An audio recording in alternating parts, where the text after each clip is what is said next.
Hey everyone, Joel Castro here, back with another vlog.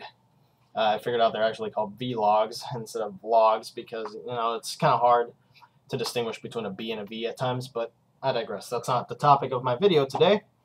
The topic of my video is actually something I've touched on a few times and something I've touched upon in posts on the Facebook group Gamer Just Gamer, which if you're watching on YouTube, you should probably check that group out on Facebook, guys.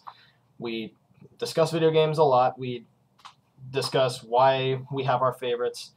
We have friendly debates. We have friendly debates. If you do anything else besides that, chances are you'll probably get kicked out because, well, anyway. Today I'm going to talk about why video games are art. This has been a debate that's been going on ever since, video games actually came up with coherent stories. Instead of these simplistic, goal-oriented games that you had with the Atari 2600, the games nowadays have a story. They have characters. They have great visuals. They have everything you need to make a great story. But why is that? Why do people say that video games are art, including myself? There are a couple reasons for that. And I'm here today to touch upon some of the reasons why people say video games are art.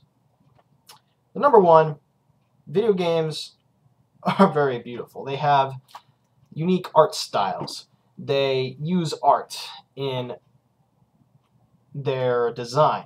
They use this to encapsulate the players. They use this to create a world that the gamer can really immerse themselves into, that they can really just sit back, relax, become a part of this world, take a look at the stunning visuals.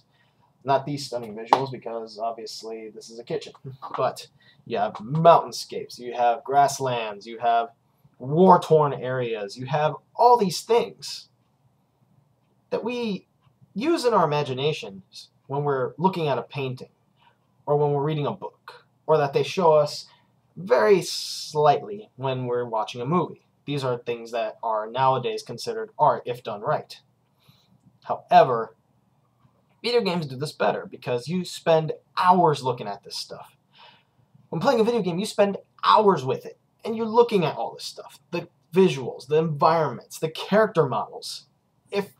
When everything is designed right, and I'm not saying that there are poorly designed games, which there are, like there are bad movies, there are bad books, there's bad paintings, and there's bad video games. But the good ones, the very good ones, the ones with amazing visuals, you have your favorites, I have mine, but these are the things that encapsulate us into video games. These are things that, bring us in. Another thing is bringing a story into this environment, the storytelling aspect of the video game. Video games have scripts, they have dialogue, they have moments that they have to follow. Video games follow a set storyline. Some games have multiple storylines, which is very amazing. You see this in role-playing games, the RPGs. Primarily, you see these in action-adventure games. You see these in first-person shooters. You see stories. And a lot of these stories are based off existing works. They're based off of. They're not exactly copying, but they're based off of all this. They're based off of, war stories. They're based off of fantasy stories, adventure stories. You have stories from cartoons that could be implemented to be either for kids or given a more mature aspect. And the point of these stories is to get an emotional response out of the gamer. You get character development. You have plot elements of a story. And these are meant to capture emotions. They're meant to give a response. Why are we playing this game? Why should we care about the people in this video game? Why should we care that they're the captain of an army, or that they're some lone hero looking for his place in the world? The way they tell these stories is another reason why people are so drawn into video games. It's just one of those things that it's very overlooked. And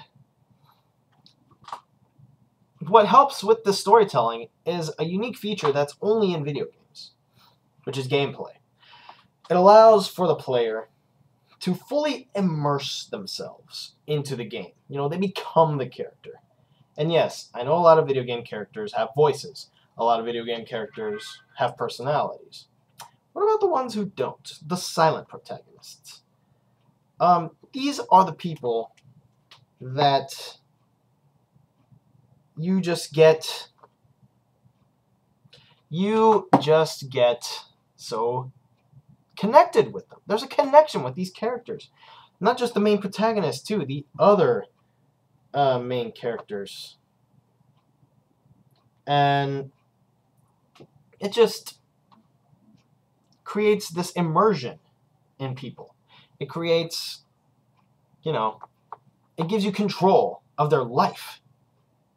And people get weirded out by this concept. Taking control of someone else's life? That's a huge responsibility. But video games show you, through limitations, the consequences of how you handle these people, how you handle how they interact with the gaming environment. They can die. But in video games, you have a checkpoint. So you know that, if you do something, they will die. In movies, if a character is dead, they stay dead. Unless there's a Deus Ex Machina involved, which does happen in video games. But the point I'm trying to make is, video games show you, through limitations, what it means to control another person's life in your hands, using the controller. It might just be a video game character, but what people don't understand is that gamers have a connection to these characters. Like Link from The Legend of Zelda, Marcus Phoenix from Gears of War, Master Chief from Halo, Kratos from God of War, any of the Final Fantasy characters. People have a connection with these guys, with these people. With Samus, with Lara Croft. There's a connection. And knowing their limits, you have to work with them in order to accomplish their goals. This is not your game. This is the game that the creators made. You're playing their idea of a story. It's not your envisioning of a story. This is their envisioning, and you are in full control. That is another thing that video games do excellently, along with implementing music into these settings.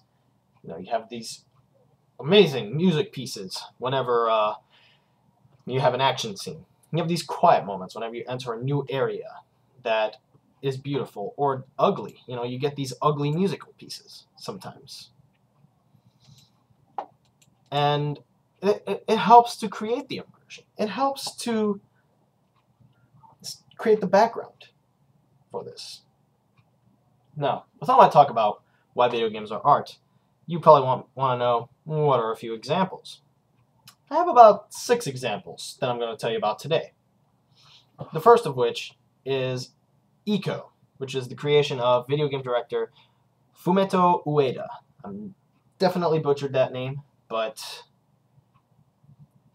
my point is, Ico, it's a very nice game. I'm not gonna give a review of it, but the themes involved in that game are companionship. You're this little boy trying to guide this little girl, and the companionship you have with this girl and this boy really help to serve as the game's story.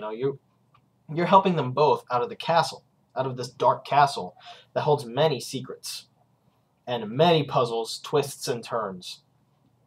It's a companion story. It's basically like a companion film, like buddy cop movies, like Lethal Weapon. You have these two people, and you want to know how they get through a situation. In Ico, you're helping these two through a situation. And there's people trying to kill you or capture you. How you handle that is also a theme, perseverance in the midst of a awaking darkness.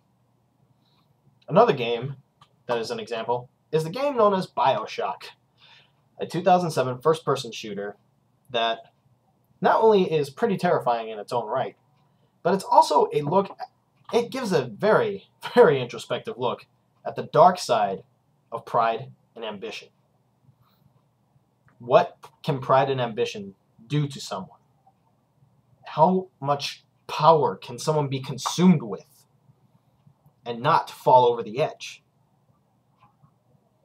And it's also a very interesting look at the downfall of a civilization, an underwater civilization that has escaped from, governments, religion, all that kind of stuff. And of the downfall because of a lack of ethics, any reasonable ethics. Now, there might be debates sparked about what are ethics, but this is not the debate I'm trying to spark. This is just a representation of these kinds of themes in a game where you take down people using guns. Think about that for a second. Another video game, and this one is very frequently used in debates of whether or not video games are art, Shadow of the Colossus. Now, there are many themes in Shadow of the Colossus, but the two main ones are these. It is a look about accepting fate. If someone dies, will you just accept it, or will you try to find a way to let go of the guilt, to stop that from happening?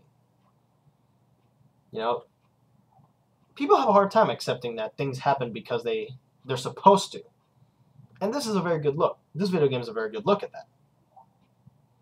Another theme is the importance of following authority. We have authority for a reason. This is why we have governments. This is why we have leaders. This is why we have officers of the law. This is why we have the law, period. We have to follow these authorities, or else everything falls into chaos. Take away order, and everything becomes chaos. This was a line used in a Batman movie called The Dark Knight, and it rings true in this video game. And in this video game, it also shows you the consequences of what happens when you defy fate, when you defy authority. Very emotional and very interesting. Pick this game up if you want an emotional experience. Another good emotional experience is a recently released game called Journey for the PlayStation. And in many ways, it's almost like a Pixar movie. You don't know about the past of this story. You don't know how the events came about. What you do know is that you're a character. You're traversing through this mysterious land. You're trying to find your way through this very unforgiving landscape. And the visuals are just stunning. The music immerses you. The gameplay does the same. You're taken into this very mysterious world, and you just have to accept it for what it is. You're just going through the motions, trying to figure out what's going on, but in the end, you kind of have your own idea about it. Isn't that what art is all about? Interpretation of something? How you interpret something that others may have a different idea of? This game does that very well. Another game, and this one is actually a series of games, the Mass Effect series. This one goes into the nature of being, whether you be human or alien, as this game is a sci-fi adventure in the distant future. It shows how little the nature of a cognizant being can change, whether you experience it through politics, the advancement of technology. The nature of people changes very little, even with the advancement of technology, with the advancement of how politics are introduced. It's a very good warning story of what could happen, but it's also a very warming story because if you make it through all those changes, it's hard to explain, but basically, if you can get over the nature aspect of it and work with it, people can work together and create some amazing moments in history. People can make history by overlooking the differences. This is what Mass Effect is about. And the last one I'm going to go through is a game called Heavy Rain, which is a highly emotional game, which basically asks you the question, how far are you willing to go to save the one you love? How far would you go to save the person you love? if you play this game, you'd have a good idea of how far you'd go in order to save a person that you love. You'll discover the lengths you'd actually go to. If you're too afraid to take this path, that shows the person you are. If you bravely go through this path, knowing the consequences of it, that's the kind of person you are. This game shows you that. It puts a mirror to your face and says, this is you. This is how you would react in a similar situation. Think about that. To end this video, why are video games art? They implement the things that make us human. They make us challenge those things that make us human through use of examples. And since people learn through examples, they teach us these lessons of how the world works. Video games throw us into situations that we may be confronted with later in life, either fantastical or realistic. Our decisions in those games influence us and give us insight into how we view the world. That is my interpretation of it. If you have a different interpretation of why video games are art, please leave a comment in the comment section below and let me know what your thoughts are. And this has been another video from me, guys. Until then, this is Joel Castro signing off. Have a good day and keep on gaming.